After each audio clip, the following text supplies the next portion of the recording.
All right, hello. Welcome back to World History. Today we're going to be talking about some of the implications that we talked about in the last lesson of growing nationalism and the idea of implementing liberal democracies across Europe. So let's get started. So in the last lesson, we talked about the idea of nationalism and the way that that has an effect on society and also within different countries.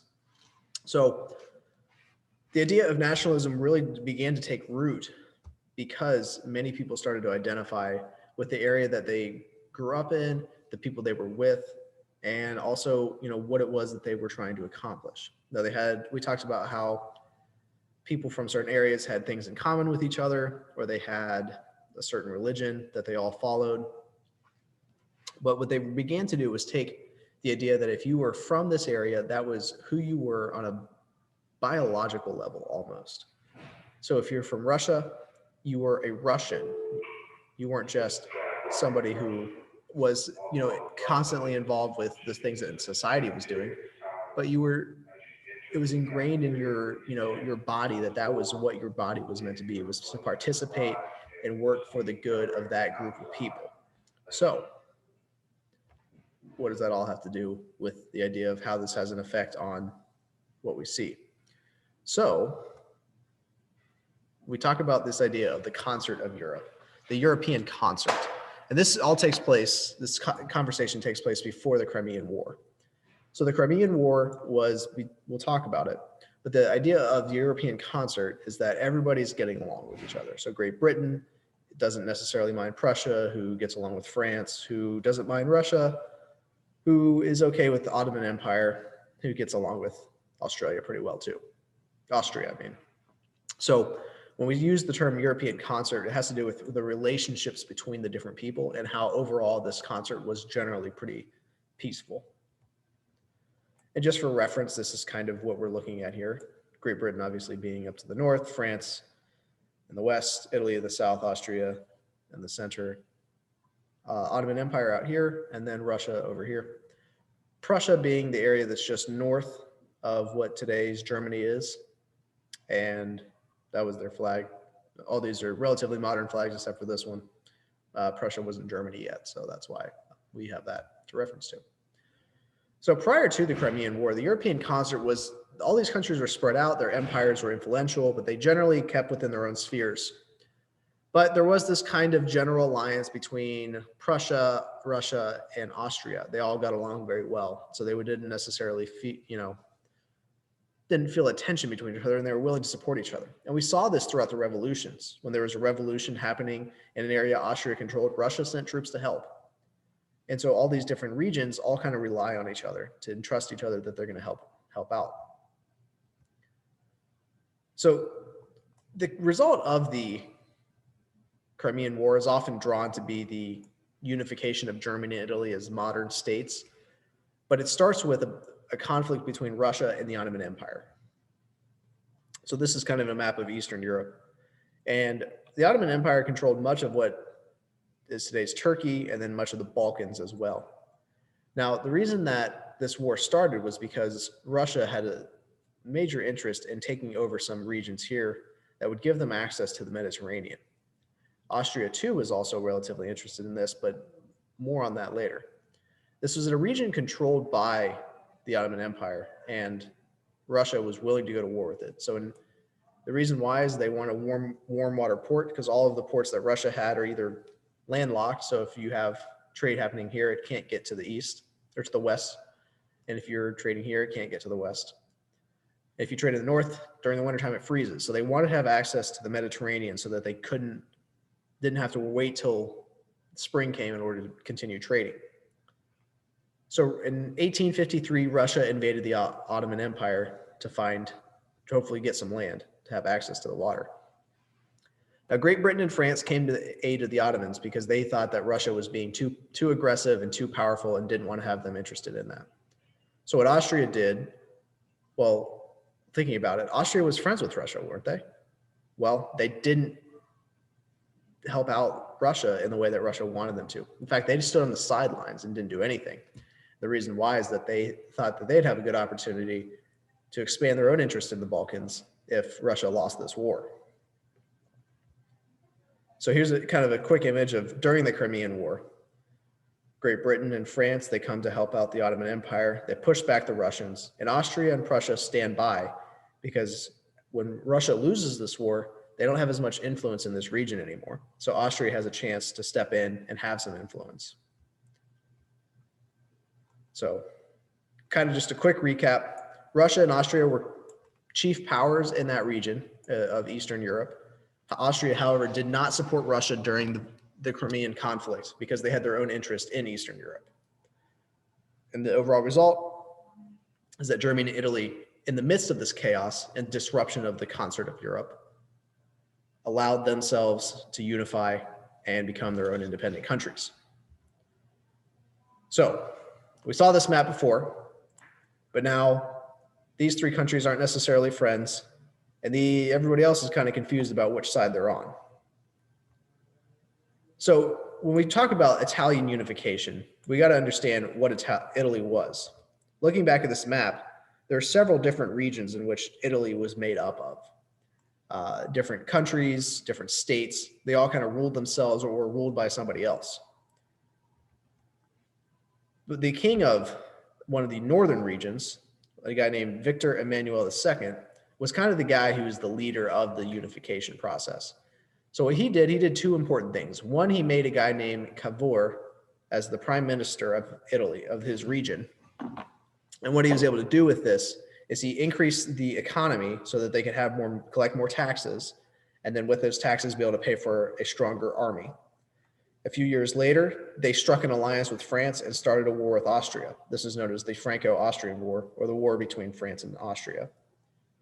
Italy agreed to give up some territory to France, including some parts of the northern territory of Italy, as well as the province of Rome. But overall, they were able to gain enough momentum to overthrow Austrian control of most of the empire. So we have France and Italy teaming up together to invade Austria. Now, there's two areas that were left that weren't necessarily given over. One is the area of Venetia, which is in the northeastern part of Italy.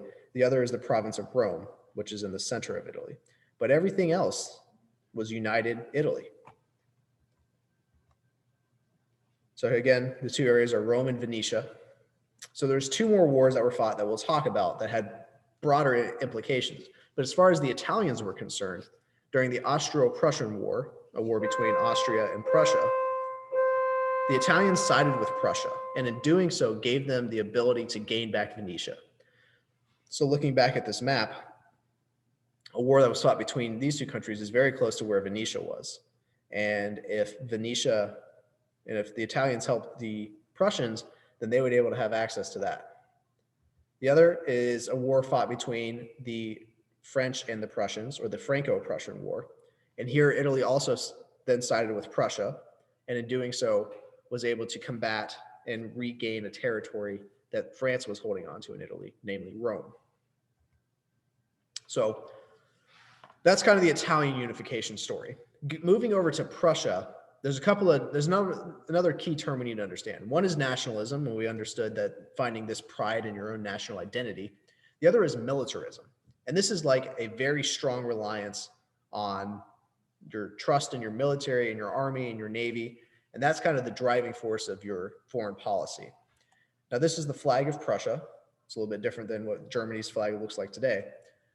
But Prussia, if we will go back to remember, I think is, here we go, was just the northern part of what today's Germany is. And this extends a little bit further than what the current borders are, but it's like the northern part. It's where Berlin is. It's where most of German culture was centered politically with the terms of political power.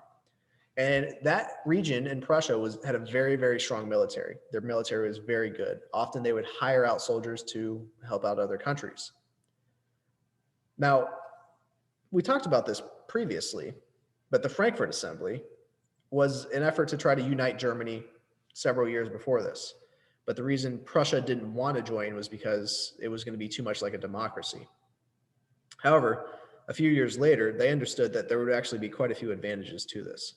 So King Wilhelm I appointed a guy named Otto von Bismarck as the prime minister And what he did was also expand his military power even more, so that now they're even more capable. Here you see King Wilhelm, and then obviously you have Bismarck here as well.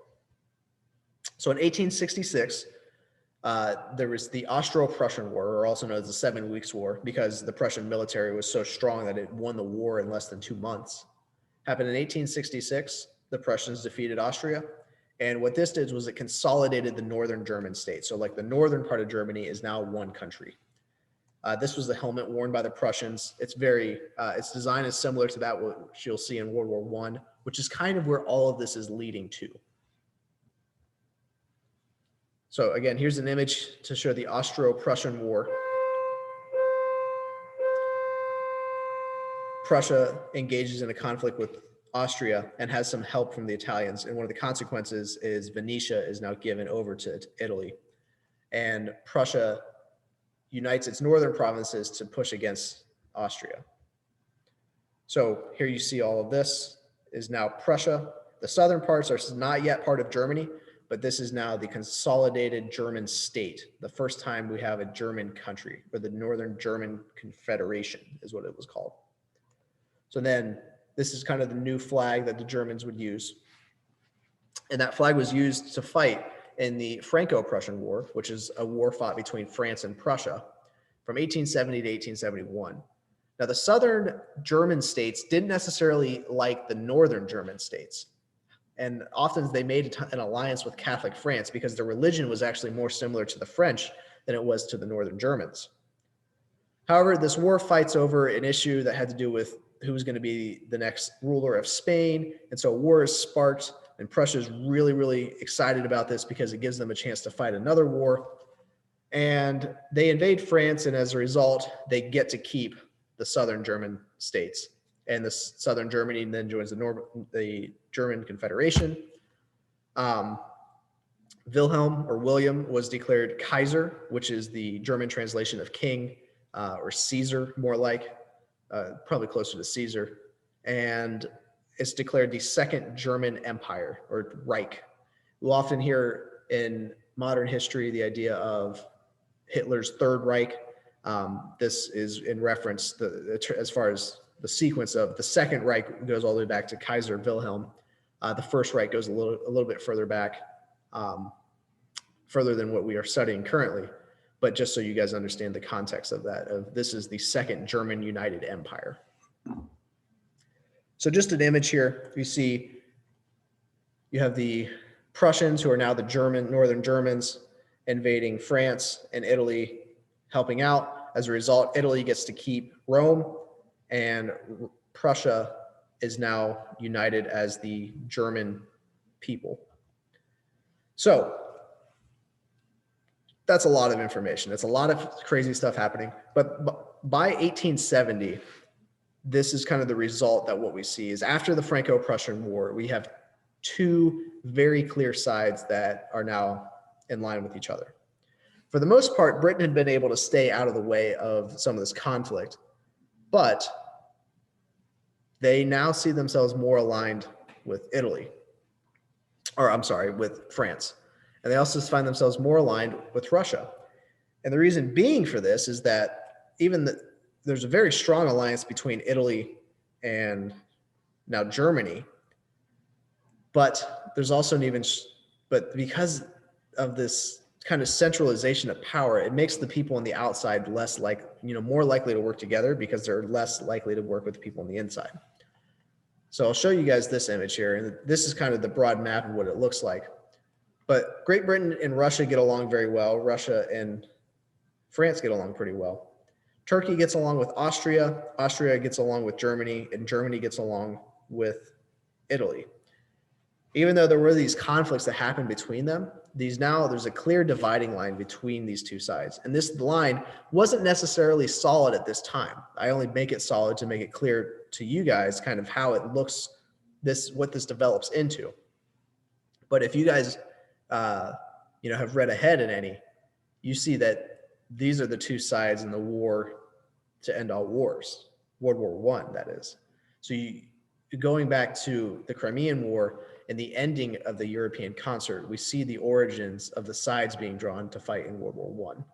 And so that's kind of the broader picture of, what we're trying to look at and see as far as, what are the implications of all of these things. So I know that's a lot of information. Hopefully it helps answer your questions for the assignment you guys have to do. But the key part to catch here is that nationalism and militarism all play a role in the ending of the European concert. Prior to this, war still happened, yes, but countries generally got along. After the Crimean War, however, countries started to lose their trust in each other and lose their trust in the process of negotiation, and started to draw lines that at a certain point wouldn't have been able to be crossed again.